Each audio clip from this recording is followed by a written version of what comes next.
भगवान हो या ना हो इससे मुझे कोई फर्क नहीं पड़ता।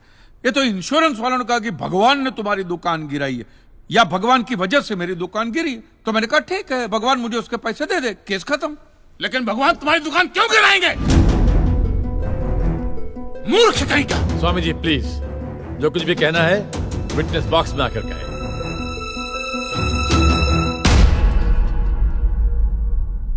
एतस्य पातिकीं क्षम्यताम्, एतस्य पातिकीं क्षम्यताम्। ईश्वर इसके पापों को क्षमा करे। भगवान तुम्हारी दुकान क्यों गिराएंगे? मैं भी तो वही कह रहा हूं, भगवान मेरी दुकान क्यों गिराएंगे? उनको तो बहुत और भी इंपॉर्टेंट काम होते होंगे। तो आप ये इंश्योरेंस वालों से कह के मेरे पैसे दिला दीजिए, बात खत्म हो जाती है। इंश्योरेंस कंपनी भी आपके पैसे क्यों दे? इंश्योरेंस के टर्म्स एंड कंडीशंस पर आपकी साइन है।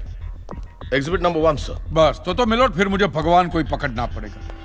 तो फिर बुलाइए वो राम जी, शिव जी, गणपति, जिससे भी आपकी पट्टी कीजिए, हड़गुम्बा तांडव बिंडो करके उधर। मूर्ख! मोक्ष की प्राप्ति होती है तभी भगवान मिलते हैं। तेरे जैसे तुच्छ मनुष्य के लिए भगवान धरती पर नहीं आएंगे। होंगे तो आएंगे ना महाराज। अरे क्या इतना लाखों का टर्नओवर है आपको और थोड़ा ही सेटलमेंट करना, कर दीजिए, मैं तो कैश डिस्काउंट भी दूंगा। सच। I object my Lord.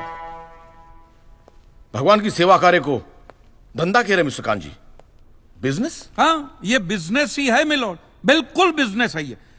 किसी भी धर्म स्थल पे जाइए तो सबसे पहले पार्किंग का पैसा दो, फिर वो छोटी लाइन, स्पेशल लाइन में खड़े रहने का पैसा, फिर फूल, चद्दर, कैंडल खरीदने का पैसा, और दान पेटी बिल्कुल मूर्ति के सामने ही रखते, जैसे सर झुका पैसा डालना पड़ता है। और ये लोग तो भगवान के प्रसाद के लड्डू का भी पैसा लेते हैं मिलोड। जिस तरह म्यूजियम में मोम का पुतला दिखाकर पैसे लिए जाते, बस मंदिर में पत्थर का पुतला दिखाकर पैसे ले लेते। और पुजारियों की तो सैलरी भी होती है, इनकी छोटी है, उनकी बड़ी है। और आपको तो इनकम टैक्स में भी बेनिफिट है कि नहीं है? तो फिर इसमें सेवा कहां से है? और मिलोड ये तो ऐसा धंधा है जिसमें कभी भी रिसेशन नहीं आता। नहीं, उल्टा रिसेशन में तो इन लोगों का धंधा डबल हो जाता है। हे भगवान, भाई भगवान, ओ भगवान। रिलैक्स। चलो मान लीजिए कि ये लोग धंधा करते हैं, फिर भी आपको पैसे क्यों दे? इंश्योरेंस में आप प्रीमियम भरते, इसलिए आप इंश्योरेंस से पैसे मांग सकते, लेकिन मंदिर वाले आपको पैसा क्यों दे? क्योंकि मैंने इनके मंदिरों में भी प्रीमियम भरे हैं महाशय। What nonsense? ये मुझे विश्वास था, आप मेरी बात का विश्वास नहीं करेंगे, इसलिए मिलोड में सारे प्रूफ साथ लेकर ही आया। ये देखिए, ये सब रिसीट मिलोड उस प्रीमियम की है जो मैं पिछले 18 सालों से भरते आ रहा हूं, मेरी वाइफ के कहने की वजह से। ये देखिए, पहला प्रीमियम मैंने भरा था 1501 रुपये का, साउथ में बहुत बड़ा मंदिर है, उसमें मैंने पैसे भरे थे। देखिए, फिर ये देखिए, हर साल 1000 रुपए भर रहा हूं आपके गणपति के स्टॉल में। देखिए, उसे स्टॉल नहीं मंडप कहते हैं। मिलोड वो मेरी सासू मां बीमार रहती थी तो मंदिर वालों ने कहा कि 11,000 रुपया दो, पूजा कराओ, फिर देखो। तो पूजा कराई और सासू मां टपक गई। चलो वो तो अच्छा हो, लेकिन 11,000 भी गए, और एक भी रुपया रिफंड का नहीं दिया उन्होंने मुझे। फिर ये देखिए, ये मस्जिद का चंदा, दरगाह की चद्दर, चर्च की कैंडल, फकीर की झोली, बाबा की अगरबत्ती, माँ की चुंदड़ी, टोटल में 10-10.5 लाख रुपया इन सारी दुकानों में भर चुका हूं।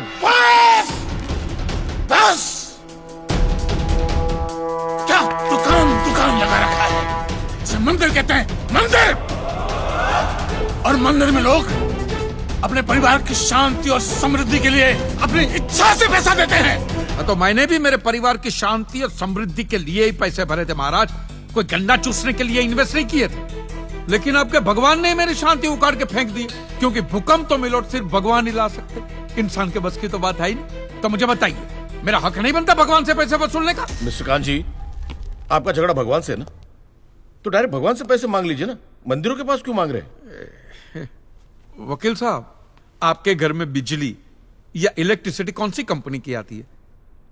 रिलायंस की ना। तो घर में जब कभी भी बिजली का प्रॉब्लम होता है तो आप रिलायंस की ऑफिस में ही फोन करेंगे ना, सीधे अनिल अंबानी को तो नहीं बुलाएंगे ना। अनिल भाई आओ लाइट की, अनिल भाई आओ लाइट की। साइलेंस। आप कहना क्या चाहते हैं? What do mean? ये जो साधु यहाँ है, ये जो पंडित जी यहाँ है, ये क्या भगवान के ऑफिसर्स है? नहीं नहीं, ये लोग ऑफिसर्स नहीं है भाई। ऑफिसर तो पढ़े लिखे लोग होते हैं। ये लोग तो देखो देखो मुंह देखो, सेल्समैन है मिलोड, सेल्समैन।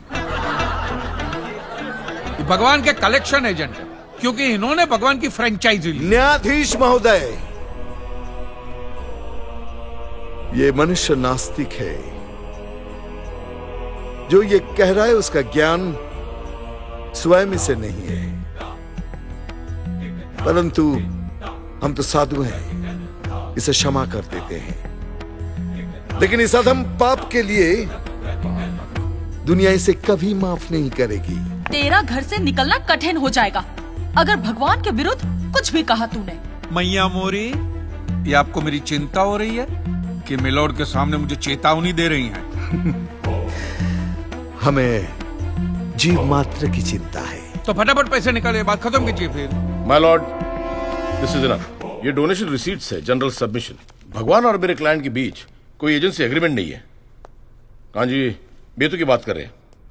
इतनी छोटी सी बात के लिए भगवान पर केस नहीं हो सकता। छोटी बात मिलोड, ये छोटी बात नहीं है। वो दुकान मेरा सब कुछ है, मेरी रोजी रोटी, मेरे बीवी बच्चों का सहारा वो दुकान है।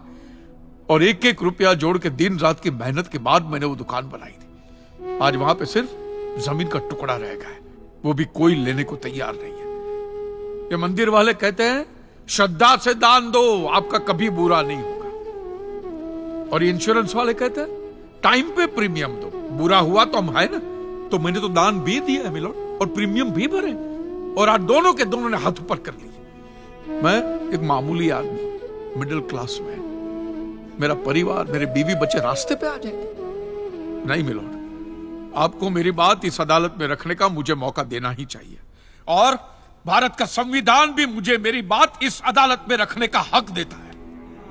Please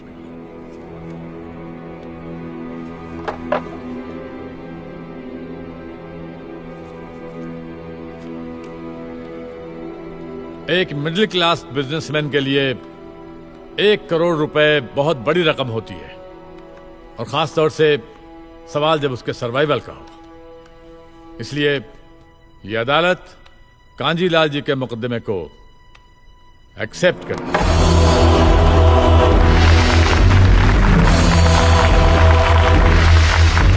silence. और सारे एविडेंस और आर्गुमेंट्स को अच्छी तरह एग्जामिन करने के बाद यह फैसला देगी कि मिस्टर कांजीलाल को इनके पैसे मिलेंगे या नहीं। अगर मिलेंगे तो कौन देगा, इंश्योरेंस कंपनी या फिर मंदिर? Court is adjourned for the day.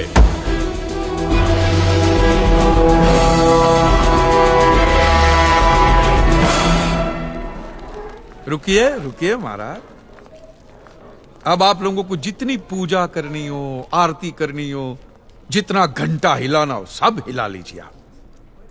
आपके भगवान ने मेरे अकेले की दुकान गिराई है ना, तो अब मैंने अकेले ने उसकी सारी दुकानों